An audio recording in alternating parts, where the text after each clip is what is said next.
नमस्कार। रूही का शर्मा चैनल में आप सभी का स्वागत है।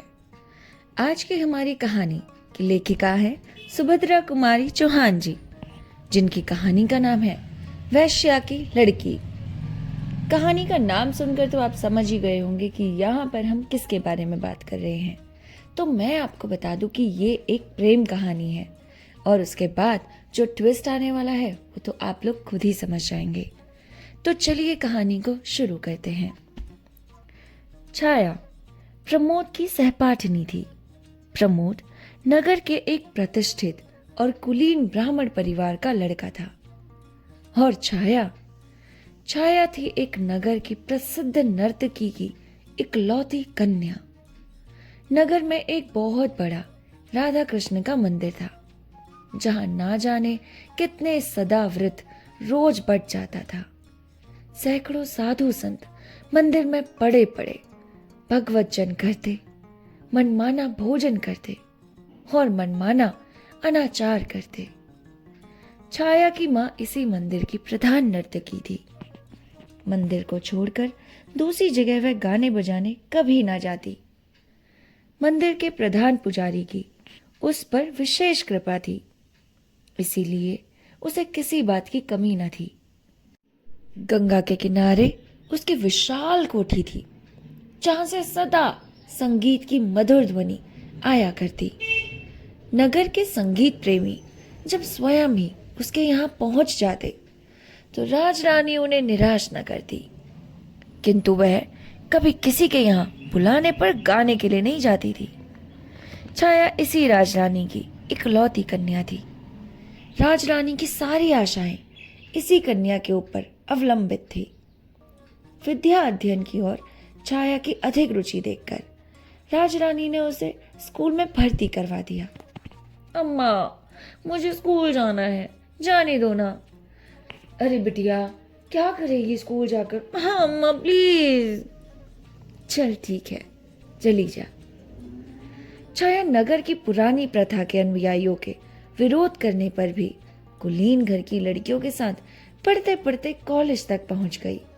और जिस दिन पहले पहल वह कॉलेज पहुंची, प्रमोद से उसकी पहचान हो गई। हे हाय, नमस्कार। प्रमोद। छाया यह पहचान ही न बनकर रही सकी। धीरे धीरे वह मित्रता में परिवर्तित हुई। छाया, कॉफी पीने चलोगी? जरूर। और अंत में उसने प्रणय का रूप धारण कर लिया, जिसका परिणाम यह हुआ कि परिवार वालों का विरोध, तिरस्कार और प्रताड़ना न तो प्रमोद को ही उसके पद से विचलित कर सका, न छाया को। विवाह के लिए उन्हें कोर्ट का सहारा लेना पड़ा। कोर्ट में रजिस्ट्री होने के लिए आर्य समाज मंदिर में उनका विवाह वैदिक रीति से संपन्न हुआ। So Miss Chhaya, now you are Mrs Chhaya Pramod. धत, कैसी बातें करते हो? Of course. अग्नि को साक्षी देकर वह दोनों पति पत्नी के पवित्र बंधन में बंध गए। बचपन से ही कुलीन घर की लड़कियों के साथ मिलते जुलते रहने की वजह से उनके रीति रिवाज को देखते देखते छाया के हृदय में एक कुल वधू का जीवन बिताने की प्रबल उत्कंठा जागृत हो उठी थी। प्रमोद के साथ विवाह सूत्र में बंधकर छाया ने उस सुख का अनुभव किया। वह एक कुल वधू की ही तरह प्रमोद के इशारों पर नाचती रहती। प्रमोद के नहा चुकने पर अपने हाथ से ही वह प्रमोद के कपड़े धोती। अभ्यस्त ना होने पर भी दोनों समय प्रमोद के लिए वह अपने हाथों से भोजन बनाती और भोजन परोसने के बाद जब तक प्रमोद भोजन करते वह उन्हें पंखा जला करती। ओहो छाया, तुम भी खाना खा लो। आप खाओ, मेरा स्त्री धर्म कहता है कि मैं आपके बाद ही खाऊंगी। प्रमोद के भोजन कर चुकने के बाद उसकी जूठी थाली में भोजन करने में वो एक अकथनीय सुख का अनुभव करती। इसके पहले इस प्रकार काम करने का उसके जीवन में कभी अवसर न आया था, लेकिन धीरे धीरे उसने अपने आप को ऐसा अभ्यस्त कर लिया कि उसे कोई काम करने में कठिनाई ही ना पड़ती। राजरानी को पुत्री की परिस्थितियों का पता लगते ही रहता था। वह सोचती, मेरे साथ रहकर छाया यह रानियों की तरह हुकूमत कर सकती थी। बड़े बड़े विद्वान रईस यहाँ आकर उसकी कदम बोसी कर जाया करते, किंतु उसकी तो मति ही पलट गई। अपने ही आप उसने दासियों का सा जीवन स्वीकार कर लिया है। क्या रखा है इस दास जीवन में? लड़के तो पांव की जूती हैं, उन्हें पांव में ही रखना चाहिए। लेकिन छाया को किसी प्रकार फिर से अपने चुंगल में फांस लेने के प्रयत्न में वह अब भी लगी रहती। वह सोचती, ऐश आराम में पली हुई लड़की कितने दिनों तक कष्ट का जीवन बिता सकेगी?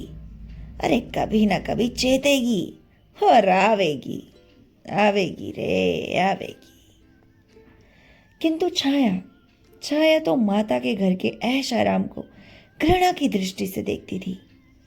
वह यहाँ इस कष्ट में भी जिस सुख का अनुभव करती, उसकी आत्मा को जितनी शांति मिलती, उस रूप के हाट में, उस वैभव की चकाचौंध में उसके सतांश का भी स्वप्न देखना छाया के लिए दुराशा मात्र था। छाया प्रमोद के विशुद्ध और पवित्र प्रेम के ऊपर संसार की सारी विभूतियों को निछावर कर सकती थी।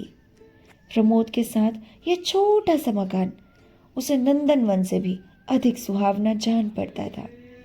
सारांश यह कि छाया की कोई इच्छा न थी। प्रमोद का प्यार और उसके चरणों की सेवा का अधिकार वह सब कुछ पा चुकी थी। मैं क्या करूंगी माँ के घर जाकर? उस अपवित्र स्थान पर मेरा कोई स्थान नहीं। मेरा तो मंदिर ही मेरा घर है और मेरा घर ही मेरा मंदिर है। मेरे पति ही इसके परमेश्वर है। मैं इन्हीं की पूजा करूंगी, सिर्फ इन्हीं का हक है मुझ पर। प्रमोद के विवाह के बाद प्रमोद के माता पिता ने उन्हें अपने परिवार में सम्मिलित नहीं किया। अपने इकलौते बेटे को त्याग देने में बहुत कष्ट हुआ, परंतु प्रमोद के इस कृत्य ने समाज में उनका सर नीचा कर दिया था। इसलिए वह प्रमोद को क्षमा न कर सके। स्वाभिमानी प्रमोद ने माता पिता से क्षमा की याचना भी न की। अपनी समझ में उन्होंने कोई बुरा काम न किया था। इसलिए शहर में ही पिता ने कई मकानों पर रहने पर भी वे किराए के मकान में रहने लगे। परिवार और समाज ने प्रमोद को त्याग दिया था, किंतु उनके कुछ अपने ऐसे मित्र थे जो उन्हें इस समय भी अपनाए हुए थे। अपने इस छोटे से इने गिने मित्रों के साथ इस संसार में छाया के साथ रहकर प्रमोद को अब और किसी वस्तु की आवश्यकता न थी। छाया, मैंने अपने माँ बाप का भी पूरा का पूरा बहिष्कार कर दिया है। अब बस तुम ही हो इस दुनिया में, मेरे लिए तुम्हारे अलावा कोई नहीं। आर्थिक कठिनाइयां कभी बाधा बनकर उनके सुख के सामने खड़ी हो जाएगी। प्रमोद का इसका ध्यान भी ना था। कॉलेज के प्रोफेसर और प्रिंसिपल की उनके साथ बड़ी सहानुभूति थी। उनका आचरण कॉलेज में बड़ा उज्जवल रहा था और वो परीक्षाओं में सदा पहले ही आए थे। इसलिए वो थोड़ा प्रयत्न करने पर वहां प्रोफेसर हो सकते थे, परंतु सुख की आत्मवृत्ति तक बढ़ाए आवश्यकताओं की पहुंच कहाँ। कॉलेज में एक हिंदी के प्रोफेसर का स्थान खाली भी हुआ, किंतु प्रमोद अपने सुख में इतना भूल गए कि उन्हें और किसी बात का ध्यान ही न रहा। अपने मित्रों और छाया ने एक दो बार उनसे इस पद के लिए प्रयत्न करने के लिए भी कहा, किंतु उनका यह उत्तर सुनकर, छाया, क्यों मुझे अपने पास से दूर भगा देना चाहती हो? छाया चुप हो गई। उसे अधिक कहने का साहस न हुआ। वह प्रमोद के भावुक स्वभाव से भली भांति परिचित थी। छोटी छोटी बातों का भी उनके हृदय पर बड़ा गहरा असर पड़ता था। यौवन जनित उन्माद और लालसाएं चिरस्थायी नहीं होती। इस उन्माद के नशे में हम प्रेम का नाम दे डालते हैं। वह वास्तव में प्रेम नहीं होता, किंतु वासनाओं की प्रयास मात्र है। सिर्फ वासना की प्यास में ये सब कुछ लगता है। लगातार 6 महीने तक छाया के साथ रहकर अब प्रमोद की आंखों में भी छाया के प्रेम और सौंदर्य का वह महत्व ना रह गया जो पहले था। अब वह नशा कहाँ था? उन्हें अपने कर्तव्य का ज्ञान हुआ।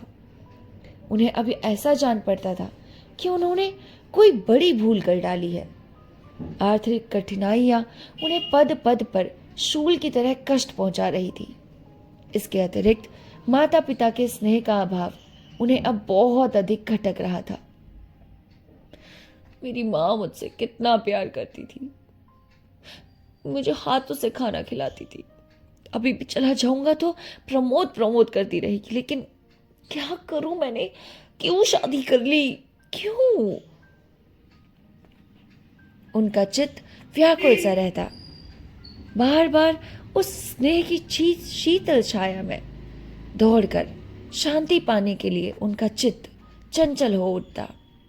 माता पिता के स्नेह में जो शीतलता, ममता का दुलार और जो एक प्रकार की अनुपम शांति मिलती है, वह उन्हें छाया के पास न मिलती।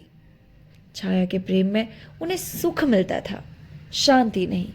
स्नेह मिलता पर शीतलता नहीं, आनंद मिलता पर तृप्ति नहीं। हाँ, प्यास और तीव्र होती जान पड़ती। आनंद और सुख के जलन की मात्रा अधिक मालूम होती। वो माता पिता के स्नेह के लिए बहुत विकल रहने लगा। किंतु जब माता पिता ने ही उसे अपने प्रेम के पल्ले से उतार लेकर अलग कर दिया, तब स्वयं उनके पास जाकर उनके प्रेम और दया की भिक्षा मांगना प्रमोद के स्वाभिमानी स्वभाव के विरुद्ध था। प्रमोद का स्वास्थ्य भी अब पहले जैसा ना रहा। दुश्चिंताओं और आर्थिक कठिनाइयों के कारण वो बहुत कृश और विक्षिप्त से रहते। समाज में भी अब वो मान प्रतिष्ठा न थी। हर जगह पर उनके इसी विवाह की चर्चा सुनाई पड़ती। प्रमोद के इस कार्य से ही नहीं, स्वयं प्रमोद से भी किसी को भी किसी प्रकार की कोई सहानुभूति नहीं रह गई। अब लोग प्राय यही कहते, प्रमोद 2-3 साल के बाद अपने इस काम पर पछताएगा। यह विवाह प्रमोद सरीखे विवेकी और विद्वान युवक के अनुकूल नहीं हुआ। खैर, समाज उसे कैसे एक्सेप्ट करता? ठहरी तो आखिर वेश्या की ही लड़की ना। उन्हें ये लगता था कि वह लड़की प्रमोद का कब तक साथ देगी। वेश्याएं होकर किसी की न रही, ये कहाँ रहेगी। इस प्रकार ना जाने कितने तरह के आक्षेप प्रमोद के सुनने में आते। इन सब बातों को सुन सुनकर प्रमोद की आत्मा विचलित सी हो उठी। उन्हें इन सब बातों का मूल कारण छाया ही लगती। वो सोचते, यार कैसे मेरी छाया से पहचान हो गई? मैं क्या कर दिया मैंने? ना तो उससे पहचान होती, ना विपत्तियों का समूह मेरे इस प्रकार मेरे सर पर आता। सब छूट गया। माँ बाप, सुख, संसार, इज्जत सब चले गई। अब वो छाया से कुछ खिंचे खिंचे से रहने लगे। उनके प्रेम में अपने आप शिथिलता आने लगी। ये खाना तो खा लीजिए। भूख नहीं, बाहर से खा लूंगा। छाया का मूल्य उनकी आंखों में घटने लगा। पर प्रमोद स्वयं ये सब न चाहते थे। छाया में वेश्या की लड़की होने के अलावा और कोई अवगुण न मिलता था। वो विवश थे। हृदय के ऊपर किसका वश चलता है? वो अपने व्यवहार पर स्वयं ही कभी कभी दुखित हो उठते, फिर वही भूल करते। कभी कभी औरों के सामने छाया से ऐसा व्यवहार कर बैठते जो अनुचित कहा जा सकता है। सुनिए, आप कहाँ जा रहे हैं? छाया, मेरी लाइफ में ज्यादा इंटरफेयर मत किया करो। तुमसे कहा है ना, अपने काम से काम रखा करो। चलो यार, बाहर चलते हैं खाने के लिए। अरे लेकिन मैंने तो खाना बनाया हुआ है। छाया, कहा ना, जब भी मैं अपने दोस्तों के साथ जा रहा हूं मुझे रोका टोकी पसंद नहीं, समझी? छाया सुख की छाया में ही पलकर बड़ी हुई थी। अपमान, अनादर और तिरस्कार के ज्वालामय संसार से वह परिचित न थी। अब पद पद पर उससे प्रमोद से प्रेम के कुछ मीठे शब्दों के स्थान पर तिरस्कार से भरा हुआ अपमान ही मिलता। छाया, तुम्हें कितनी बार कहा है कि रास्ते में मुझे रोका टोका मत करो। मुझे तुम्हारे साथ बाहर जाने में शर्म आती है। प्रमोद के इस परिवर्तन के बाद भी छाया ने समझ लिया था कि प्रमोद के हृदय में उसने एक ऐसा स्थान बना लिया है जिस तक किसी और की पहुंच नहीं है। उसे इसी में संतोष था। क्या हुआ, मैं तो उनकी बीवी हूं और बीवी का स्थान तो सबसे ज्यादा ऊपर है। मेरी जगह कोई नहीं ले सकता और एक कुलवधू को इसके अलावा चाहिए ही क्या। मैं उनकी बीवी हूं, इसी में ही सुखी हूं। पत्नी के रूप में पहुंचकर छाया ने अपना अस्तित्व ही मिटा दिया था।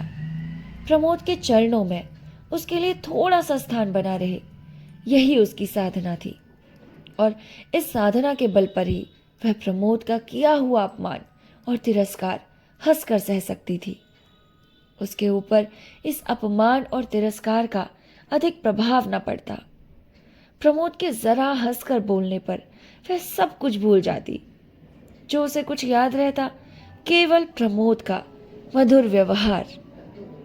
प्रमोद के माता पिता आखिर पुत्र को कितने दिनों तक छोड़कर रह सकते थे, और अब तो प्रमोद के साथ साथ उन्हें छाया पर भी ममता हो गई थी। बेचारा प्रमोद कैसे रह रहा है वहां पर किराए के मकान में, और छाया हमारी बहू ही तो है। समाज के डर से सब कुछ भुला दिया। सुनो ना प्रमोद के बापू, लाओ ना हमारे प्रमोद को भी और हमारी बहू रिया को भी। लेकिन क्या करे, इतना गलत कदम क्यों उठा लिया उसने। वेश्या की लड़की है, लेकर भी कैसे आए। उनका क्रोध महीने डेढ़ महीने से अधिक ना ठहर सका। समाज के पीछे अपने प्यारे पुत्र को नहीं छोड़ सकते थे। हृदय कहता था, चलो मना लाओ, बेटा आत्माभिमानी है तो पिता को नम्र होना चाहिए, किंतु आत्माभिमान आकर उसी समय गला पकड़ लेता। पुत्र के दरवाजे स्वयं उसे मनाने के लिए जाना उन्हें अपनी प्रतिष्ठा के अनुकूल ना जान पड़ता। फिर पुत्र ही तो है, यदि वह पिता के पास आ जाए तो क्या उसकी शान में फर्क आ जाएगा। सारांश यह है कि चंद्रभूषण और समित्रा अब बहू बेटे के लिए व्याकुल होते हुए भी उन्हें बुला न सके। एक दिन एक व्यक्ति ने आकर कहा, अरे भाई साहब, आपने प्रमोद को देखा? बहुत दुबला हो गया है, कुछ बीमार भी है। क्या क्या कह रहे हो भाई साहब? मेरा प्रमोद बीमार है? कितना टाइम हो गया है उसको देखे हुए। सुनो रामू, रामू, ये कुछ रुपए हैं, प्रमोद को दे देना और उनसे कहना कि अम्मा और बाबूजी उन्हें याद कर रहे हैं। ठीक है? उनसे जरूर कहना कि हम उनके बिना रह नहीं पा रहे हैं। रामू ने प्रमोद को पैसे दिए। रुपए तो प्रमोद ने ले लिए क्योंकि उन्हें आवश्यकता थी, परंतु वह घर ना जा सका। उसने सोचा कि मां ने पिता की चोरी से घर में बुलवाया है, इसलिए जिस घर में वह पैदा हुए, जहां की जलवायु में पलकर इतने बड़े हुए, उसी घर में चोर की तरह जाना उन्हें भाया नहीं। वो नहीं गए, जाना अस्वीकार कर दिया। इससे सुमित्रा को बड़ा दुख हुआ। वह उठते बैठते चंद्रभूषण से इस बात के लिए आग्रह करने लगी, सुनो ना, प्रमोद को ले आओ, तुम खुद जाओ, तुम्हें पता है ना प्रमोद नहीं आएगा। अरे उसको तो तुम जानते ही हो, तुम उसे मना लोगे क्या? तुम्हारी शान में कमी आ जाएगी। दशरथ ने अपने बेटे के लिए प्राण दे दिए थे, यहाँ तो जरा से सम्मान की ही बात है। पिता का हृदय तो स्वयं ही पुत्र के लिए विकल हो रहा था। वे तो स्वयं चाहते थे अब सारी जिम्मेदारी सुमित्रा के सर पर छोड़कर वो पुत्र को मनाने चले। सोचने लगे, कहीं छाया पैर छूने आई तो? लाख वेश्या की लड़की है, पर अब तो मेरी पुत्र वधू है, क्या मैं खाली हाथी पैर छुआ लूंगा? सराफे की ओर घूमने गए। वहां एक जोड़ी जड़ाऊ कंगन खरीदे और जेब में रखकर 10 कदम भी ना चल पाए कि सामने से प्रमोद आते हुए दिखे। चंद्रभूषण के पैर रुक गए। प्रमोद भी ठिठके। झुककर उन्होंने पिता के पैर छू लिए। चंद्रभूषण की आंखों से गंगा जमुना बह निकली। प्रमोद के भी आंसू न रुक सके। दोनों कुछ देर तक इसी प्रकार आंसू बहाते रहे। कोई बातचीत ना हुई। अंत में गला साफ करते हुए चंद्रभूषण से कहा, चलो बेटा, तुम्हारी अम्मा रात दिन तुम्हारे लिए रोया करती है। प्रमोद ने कोई आपत्ति न की। चुपचाप पिता के साथ घर चले गए। उस दिन वो बहुत रात घर लौटे। उनकी बाट जोते जोते छाया भूखी प्यासी सी हो गई थी। अब प्रमोद अपने कमरे में पहुंचते तो 12 बज रहे थे। इस समय छाया को जगाना उन्होंने उचित नहीं समझा। विलंब से लौटने का दुख था, जबकि वो भोजन कर चुके थे और छाया उनकी प्रतीक्षा में भूखी सी सो गई थी। उन्हें छाया के ऊपर दया आई। उसके सर पर हाथ फेरते फेरते वो नींद की प्रतीक्षा करने लगे। छाया गाढ़ी निद्रा में सोई थी। उसके चेहरे पर कभी हंसी और कभी विषाद की रेखा खिंच जाती। प्रमोद ये देख रहे थे। आज उन्हें अपने कटु व्यवहार तीर की तरह चुभने लगे। इसी सोच विचार में वो सो गए और छाया की भी नींद खुली। घड़ी की ओर देखा, 1:30 बज रहे थे। पास ही प्रमोद सुख की नींद ले रहे थे। वो बड़ी व्याकुल हुई। उसने अपने आप को ना जाने कितना धिक्कारा। ऐसी नींद भला किस काम की? ये आए और भूखे प्यासे सो गए। ये निगोड़ी आंख ना खुली। ये सदा के लिए बंद क्यों ना हो गई? अरे कभी ना कभी खुलने के लिए ही तो मुदी थी। फिर सही समय पर क्यों ना खुली? इसी प्रकार के अनेक विचार उसके मस्तिष्क में आकर उसे विकल करने लगे। छाया फिर सो न सकी। बाकी रात उसने करवट बदलते ही बिताई। सवेरे उठकर उसने प्रमोद का कोट टटोला। उसकी जंजीर ज्यों की त्यों पड़ी थी। दूसरी जेब में 25 रुपए भी थे। जंजीर बेची नहीं, गिरवी भी नहीं रखी, फिर ये रुपए कहां से आए? प्रयत्न करने पर भी छाया इस उलझन को सुलझा न सकी। सवेरे प्रमोद सोकर उठे तब उनका चेहरा और दिनों की अपेक्षा ज्यादा खुश था। उठने पर उन्होंने छाया से पिता की मुलाकात के बारे में बताया, अपने घर जाने की बात बताई और वहां के सब लोगों के व्यवहार और बर्ताव सब कुछ बतलाया। छाया सुनकर खुश हुई, किंतु उस घर में छाया भी प्रवेश कर सकेगी या नहीं, इसके विषय में तो प्रमोद ने कुछ कहा ही नहीं था। ना ही छाया को पूछने का साहस हुआ। अब प्रमोद की दिनचर्या बदल गई। वह सवेरे से उठते ही अपनी माँ के पास चले जाते, वहीं हाथ मुंह धोते, वहीं दूध पीते, फिर अखबार पढ़ते पढ़ाते, मित्रों से मिलते जुलते, करीब 11 बजे घर लौटते। इस समय उन्हें घर आना ही पड़ता, क्योंकि छाया उन्हें भोजन कराए बिना खाना ना खाती थी। छाया को अब प्रमोद के सहवास का अभाव बहुत खटकता था, लेकिन वह प्रमोद से कुछ कह न सकी। कुछ ऐसा अनुभव करती थी जैसे प्रमोद के चरणों पर अपना सर्वस्व निछावर करके वह प्रमोद को उस अंश तक नहीं पा सकती जितना एक सहधर्मिणी का अधिकार होता है।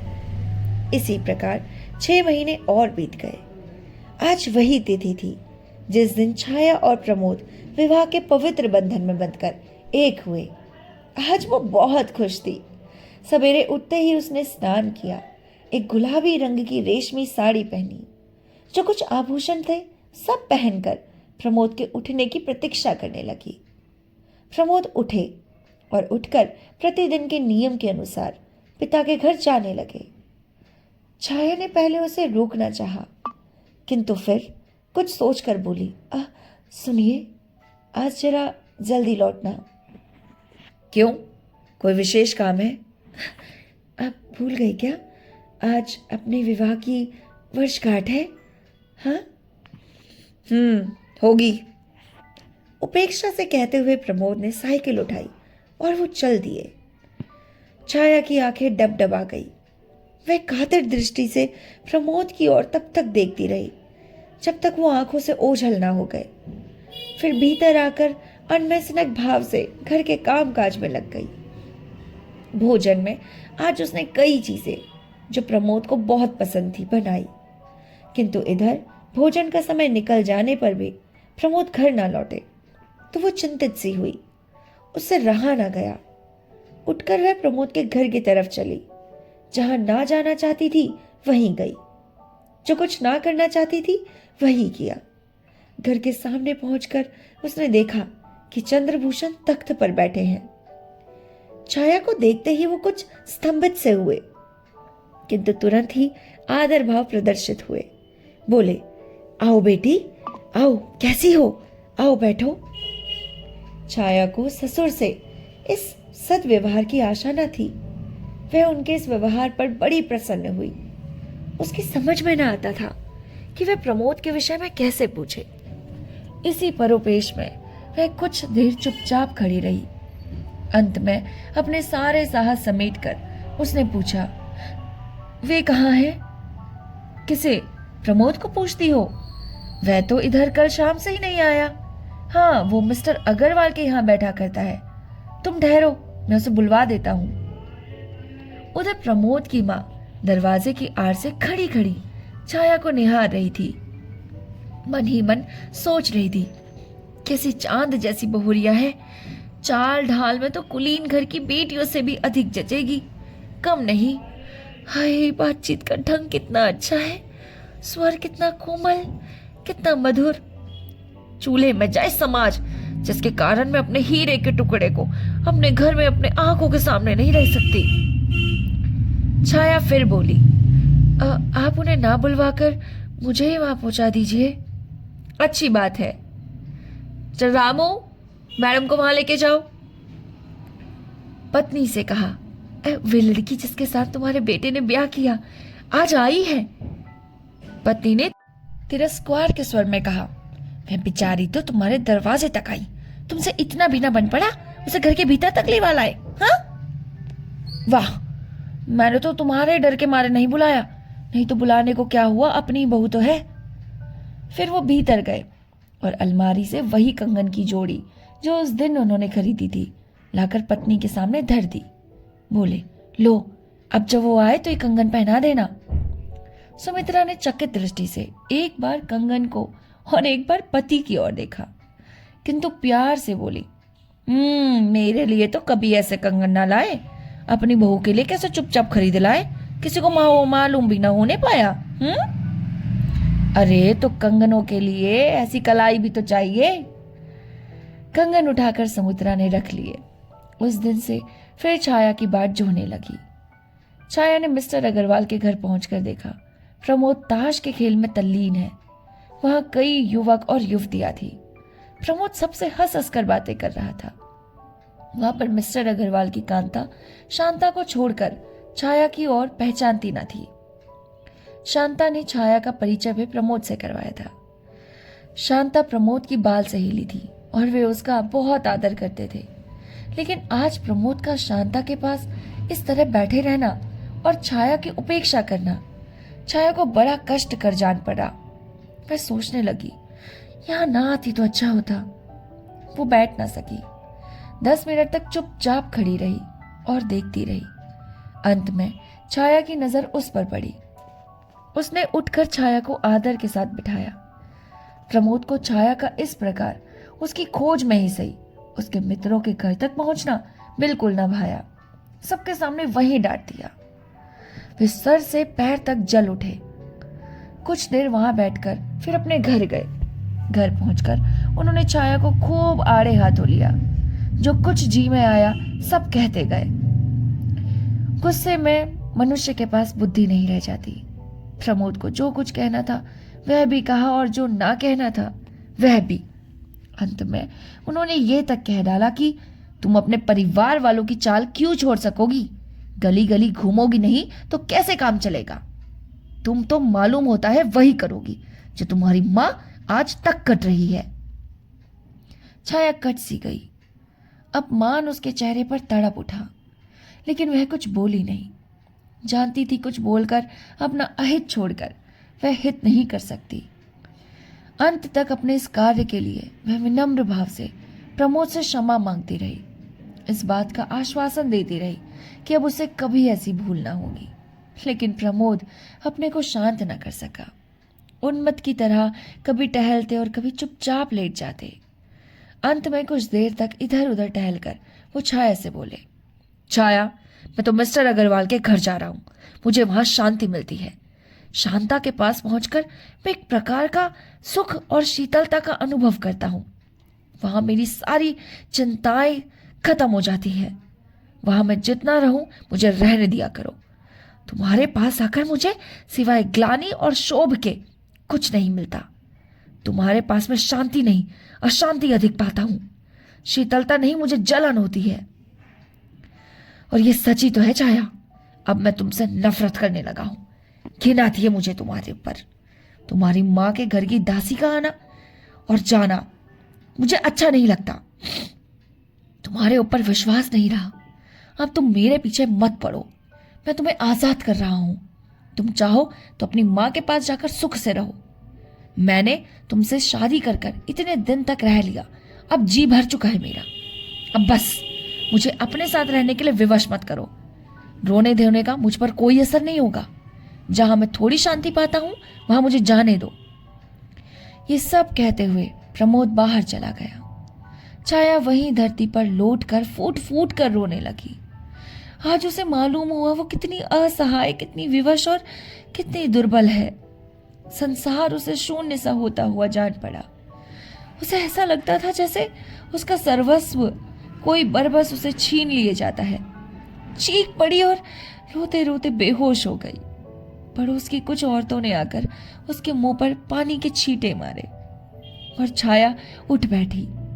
उस दिन उसने भोजन भी ना किया और इस तरह उसकी शादी की पहली वर्षगांठ संपन्न हुई। प्रमोद बहुत रात गए लौटे। छाया तब तक सोई न थी, अब भी रो रही थी। छाया की इस अवस्था पर प्रमोद को दया आ गई। उन्हीं की ओर से इस संग्राम की संधि का प्रस्ताव पेश हुआ। सुलह हुई, दोनों ने साथ में भोजन किया। रात अच्छी कटी, किंतु सवेरे से फिर वही रफ्तार बेढंगी जो पहले से थी सो अब भी है आरंभ हो गई। प्रमोद फिर कुछ तेज बातें कह के चल पड़े और छाया रोती रह गई।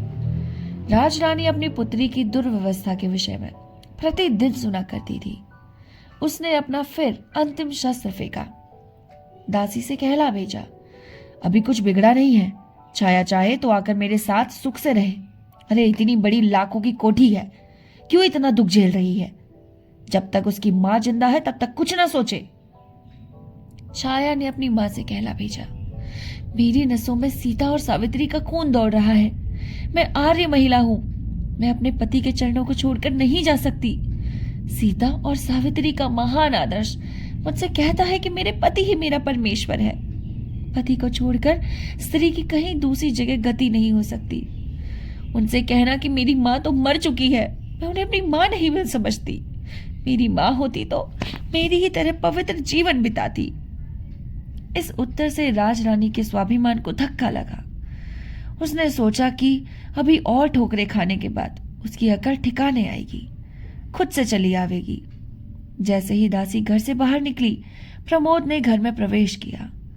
वे सर से पैर तक जल उठे। घर के अंदर आते ही उन्होंने बेकसूर ही सारा क्रोध छाया पर उतार दिया। छाया के हर छोटे छोटे कार्य को अब वो संदेह की दृष्टि से देखते। उन्हें उसके ऊपर विश्वास ही ना रहा। उसकी हर एक भाव भंगी में उन्हें कुछ छल, कुछ धोखा यही दिखता था। उन्होंने दासी के आने का कारण पूछा और छाया के सच सच कह देने पर भी वो विश्वास न कर सके। क्रोध से उन्मत्त से हो रहे थे। क्रोध के साथ बोले, छाया तुम जाओ, जाओ अपनी माँ के पास रहो, उनके साथ रहो, मेरा पिंड छोड़ दो। तुम्हारे साथ रहने पर मुझे कष्ट होता है और कुछ नहीं। मैं अपने आप को तुम्हें छोड़ नहीं सकता। तुम अपने आप ही अपने माँ के घर चले जाओ। मेरे ऊपर किसी प्रकार की जिम्मेदारी ना रहेगी। मेरा कहना मानो, मुझे इस बंधन से मुक्त कर दो छाया। तुम भी सुख से रहोगी और मैं भी। छाया ये बातें चुपचाप सुनती रही। उसकी आंखों से आंसू बहते थे। हिचकियों के साथ कहा, प्रमोद तुम इस बंधन से मुक्त होना चाहते हो, मैं कर दूंगी। व्यंग और उपेक्षा की हंसी के साथ प्रमोद ने कहा, हाँ यही चाहता हूं, मुझे इस बंधन से मुक्त कर दो। जिस दिन तुम मेरी इस बात को मान लोगी मुझे बड़ी शांति होगी। शाम को घर लौटकर प्रमोद ने देखा छाया अपने जीवन की अंतिम सांसें ले रही है। उसकी आंखें कदाचित एक बार प्रमोद को देख लेने की प्रतीक्षा में खुली थी। प्रमोद के आते ही एक हिचकी के साथ उसकी आंखें सदा के लिए बंद हो गई। प्रमोद पागलों की तरह छाया की लाश पर गिर पड़े। आज भी प्रमोद नन्ही सी पोटली जिसमें छाया का चित्र और अंतिम पत्र है, बड़ी सावधानी से हृदय से लगाए हुए नगर के सुनसान स्थानों या खंडहरों में देखे जाते हैं। वो ना कभी किसी से बोलते हैं ना किसी बात का उत्तर देते हैं। हाँ, अपने ही याद कभी कभी एक विचित्र प्रकार की आवाज से कुछ कहते हैं जिसको बस वही समझते हैं और कोई नहीं। और कहानी यहीं पर ही खत्म होती है। आपको ये कहानी कैसी लगी हमें लिखकर जरूर बताएं। तब तक के लिए नमस्कार, अपना ख्याल रखिएगा।